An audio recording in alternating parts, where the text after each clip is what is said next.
नमस्कार।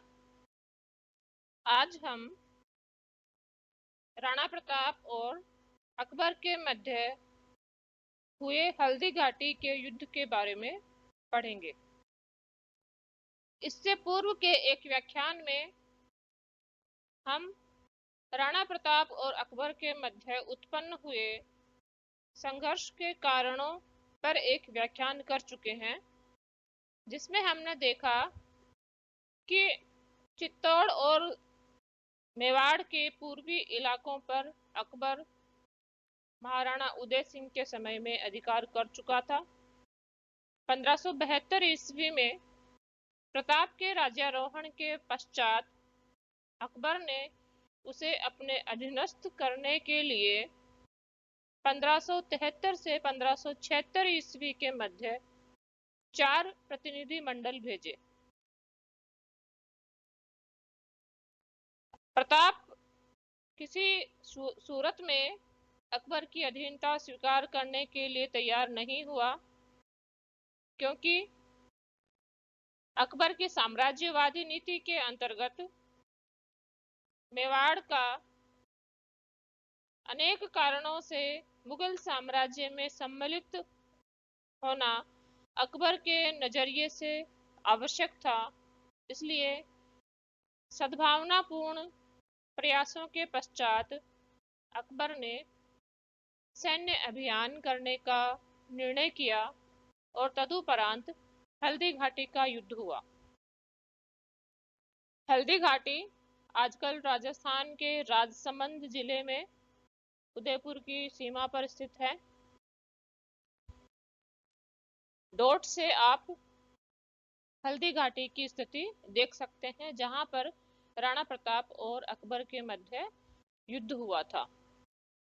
यह है चोखा नामक एक चित्रकार के द्वारा 1820 के आसपास बनाया गया हल्दी घाटी के संग्राम का एक दृश्य है। अब हम देखते हैं कि किस प्रकार से हल्दी घाटी के युद्ध की परिस्थितियां क्योंकि बन चुकी थी, अतः किस प्रकार अभियान किया गया, युद्ध हुआ, युद्ध के परिणाम क्या रहे। सद्भावना मिशन के असफलता के पश्चात यह तय था कि युद्ध होने वाला है। इसलिए प्रताप सतर्क था। उसने अपनी ओर से की जाने वाली तैयारियों को अंजाम देना शुरू किया। उसने केंद्रीय मेवाड़ की भूमि को खाली करा लिया। यहाँ की जनसंख्या को कुंभलगढ़ की तरफ के पहाड़ी क्षेत्रों में बसा दिया गया और जिन क्षेत्रों को खाली कराया गया था उन्हें भी नष्ट कर दिया गया।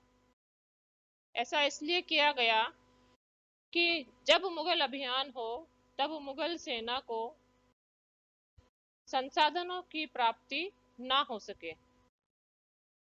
इसे स्कॉर्च्ड अर्थ पॉलिसी कहा जाता है, जिसमें संसाधनों को समाप्त करके शत्रु सेना को उनकी उपलब्धता से वंचित कर दिया जाता है।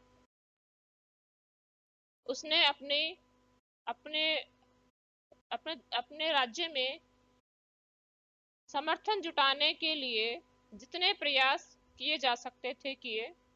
उसने भील सरदारों का पूंजा के नेतृत्व में समर्थन जुटाया। उसने राजपूत सरदारों को भी तैयार रहने के लिए कहा। उसने कुंभलगढ़ और गोगुंदा की किलेबंदियों को मजबूत कर दिया। इस समय वह उदयपुर के नजदीक गोगुंदा में था, जबकि उधर से अपनी राजधानी से निकलकर अकबर और मानसिंह प्रताप के विरुद्ध अभियान करने के लिए निकल रहे थे। मार्च 1576 ईस्वी में वह अभियान प्रारंभ हुआ। अकबर स्वयं अजमेर आया और मानसिंह आगे बढ़ा। अजमेर से आगे बढ़कर वह मांडलगढ़ आया, जहां पर उसने अपना बेस कैंप बनाया। यह सुनिश्चित किया कि जितनी सेना आने वाली थी वह सब एकत्रित हो जाए। सेना को संसाधनों की उपलब्धता के लिए संचार मार्ग सुरक्षित रहे। यह करने में मांडलगढ़ में मानसिंह ने 2 महीने व्यतीत किए। इसके पश्चात उठकर वह गोगुंदा की तरफ रवाना हुआ। मांडलगढ़ या आगे बढ़कर वह जब खमनोर के पास पहुंचा, एक बड़े गांव खमनोर के पास पहुंचा, जो बनास नदी के परिक्षेत्र में स्थित था, उसने मोलेला नामक गांव में अपना पड़ाव डाला। यह पड़ाव हल्दी घाटी के क्षेत्रों से गोगुंदा से विभाजित होता था। हल्दी घाटी अरावली पर्वतमाला की गोगुंदा और खमनोर के मध्य स्थित वह पहाड़ियां थी जिनकी चट्टानों का रंग पीला था। उन्हें तोड़ने पर हल्दी जैसा पीला चूर्ण उत्पन्न होता था, इसलिए उन्हें हल्दी घाटी कहा जाता था। प्रताप, जो कि मानसिंह की गतिविधियों की जानकारी रख रहा था, गोगुंदा से आगे बढ़ा और लोसिंग नामक गांव में, जो कि हल्दी घाटी के प्रवेश के नजदीक था, अपना पड़ाव डाला। इस प्रकार मोलेला और लोसिंग गांव में दोनों सेनाओं ने अपने पड़ाव डाल रखे थे। यह देख लेना चाहिए कि क्योंकि यह एक चिर प्रतीक्षित युद्ध था, तो मुगल दरबार की तरफ से अभियान को कितने महत्वपूर्ण तरीके से लिया गया था और सैन्य अभियान और सेना दोनों पक्षों की किन किन लोगों से मिलकर बनती थी। मानसिंह के साथ साथ मुगल दरबार के बड़े सेनापति इस अभियान में शामिल थे।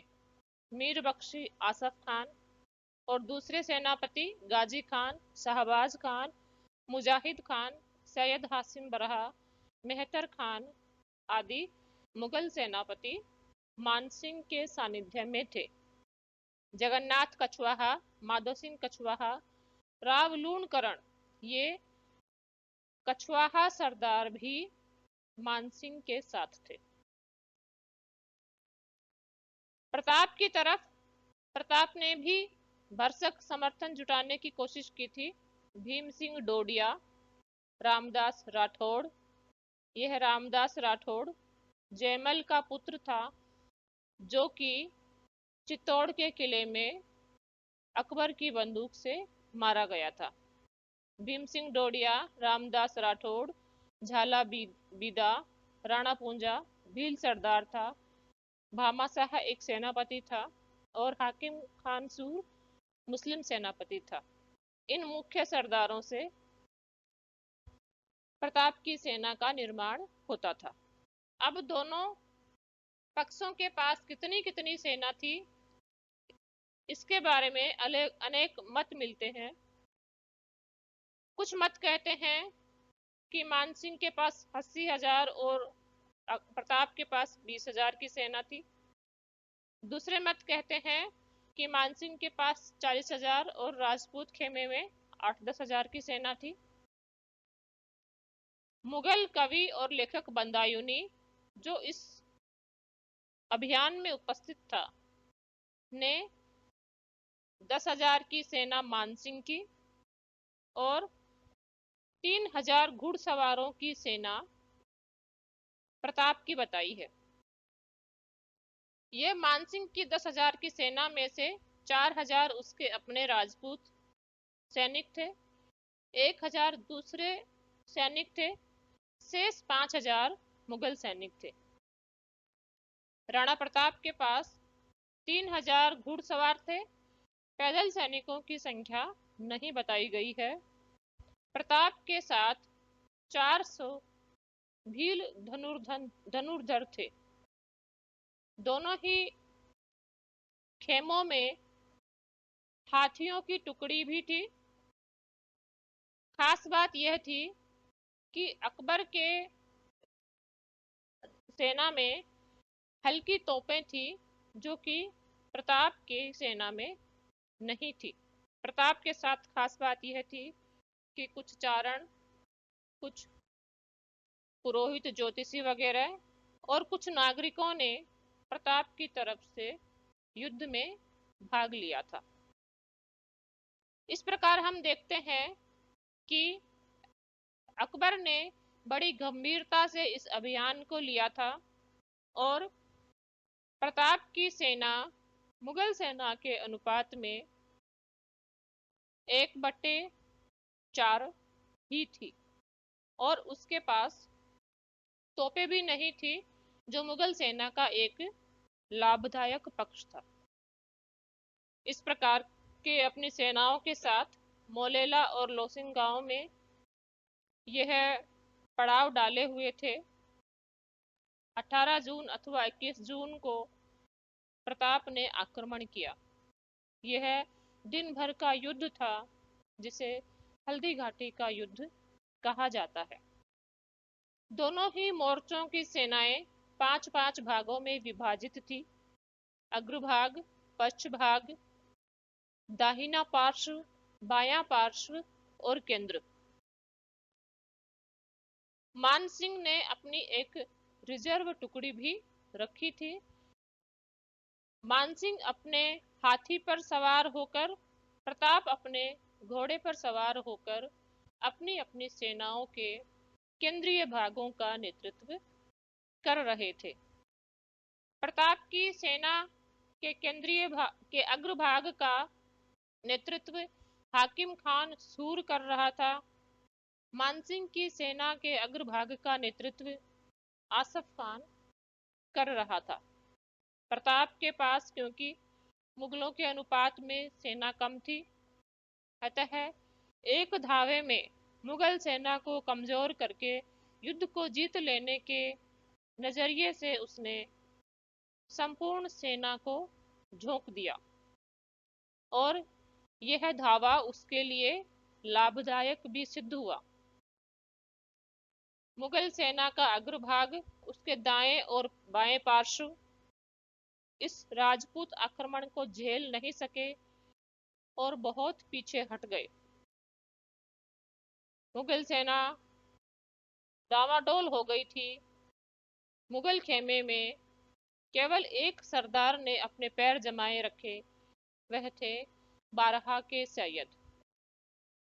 ये लड़ रहे थे, राजपूत सेना को रोके हुए थे। उसी समय मुगल सेना ने अपने आप को पुनः इकट्ठा कर लिया और राजपूत आक्रमण का सामना करने लगे। मानसिंह ने माधो सिंह के नेतृत्व में अपनी रिजर्व टुकड़ी को सहायतार्थ भेज दिया और पुनः युद्ध होने लगा। इस बार युद्ध रक्ततलाई नामक एक समतल भूमि पर हो रहा था।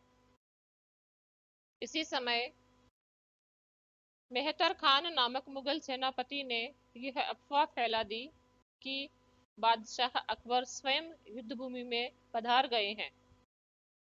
अकबर के आने की सूचना और रिजर्व सेना के मुगल सेना के मदद के लिए आ जाने के कारण मुगल सेना डटकर राजपूतों के साथ लड़ने लगी। इसी समय दोनों सेनाओं के केंद्र भाग भी आपस में लड़े, यानी प्रताप और मानसिंह के भाग आपस में लड़े। किंवदंतियां प्रसिद्ध हैं कि मानसिंह के हाथी के दांतों पर चेतक ने एड़ लगाई थी और उसके दांतों में लगे हुए चाकू से चेतक के पैर घायल हो गए थे। यह ऐतिहासिक तथ्यों से सही साबित नहीं होता है और मिथक के स्तर पर ही बना रहता है। ऐसा माना जा सकता है कि मानसिंह और प्रताप का आमना सामना नहीं हुआ, लेकिन इस आमने सामने के युद्ध में बड़ी जटिलता से युद्ध चल रहा था। लेकिन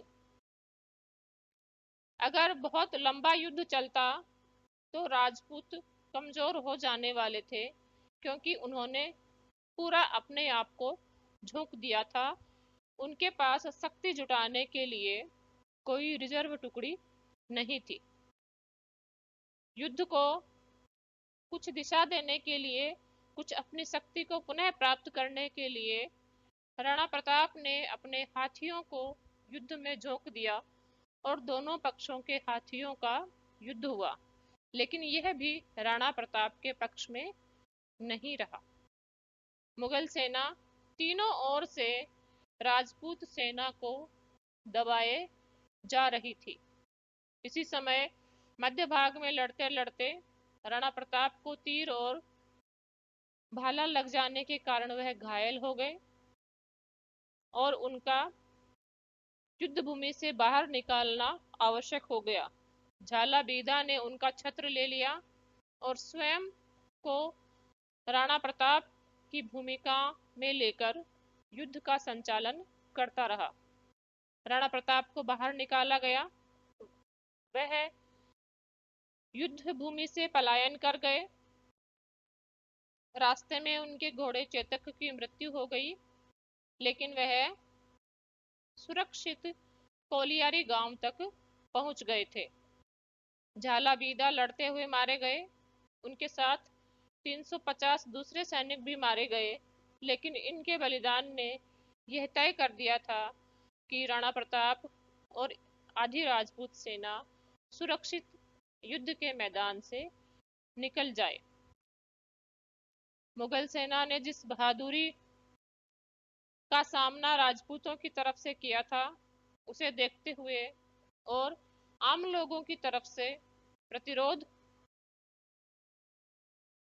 की आशंका को देखते हुए और पहाड़ी क्षेत्रों में राजपूत सेना की तरफ से छुपकर धावा मारने के डर से राजपूत सेना का पीछा नहीं किया। और इस प्रकार एक दिन के युद्ध का निर्णय इस प्रकार हुआ कि राणा प्रताप युद्ध को छोड़कर निकल गए ताकि किसी और दिन लड़ सकें। अबुल फजल ने ये कहा है कि मुगलों के 150 सैनिक मारे गए, 350 घायल हुए, राजपूतों के 500 सैनिक मारे गए। इतिहासकार जदुनाथ सरकार का मानना है कि राजपूतों की लगभग आधी सेना यानी लगभग 1600 सैनिक युद्ध में काम आए थे। राणा प्रताप के बड़े बड़े सामंत सहयोगी झाला बीदा, झाला मानसिंह, रामदास राठौड़, राम सिंह तंवर, अखय राज सोनगरा इस युद्ध में शहीद हो गए थे। प्रताप बचकर निकल गए। यह राणा प्रताप और अकबर के मध्य होने वाला आखिरी खुला युद्ध था। इसके बाद राणा प्रताप ने गुरिल्ला युद्ध पद्धति से लड़ने का निर्णय किया। अबुल फजल और बदायूंनी ने मुगल पक्ष की विजय की बात कही है, लेकिन राजपूताना के इतिहासकार राजपूत सेना की विजय की बात करते हैं। लेकिन जिस लक्ष्य को लेकर मानसिंह चला था कि या तो प्रताप को पकड़ेगा अथवा उसे अधीन करेगा, दोनों ही लक्ष्यों में वह पूरा नहीं हुआ और इसलिए अकबर उससे तथा सेनापति आसिफ खान से नाराज हो गया और उन्होंने उनका दरबार में आना बंद कर दिया। जिस वीरता का प्रदर्शन, जुझारूपन और बलिदान का प्रदर्शन राजपूत सेना की तरफ से किया गया था, उसके कारण कर्नल जेम्स टोड ने हल्दी घाटी को मेवाड़ की थर्मोपल्ली कहा है।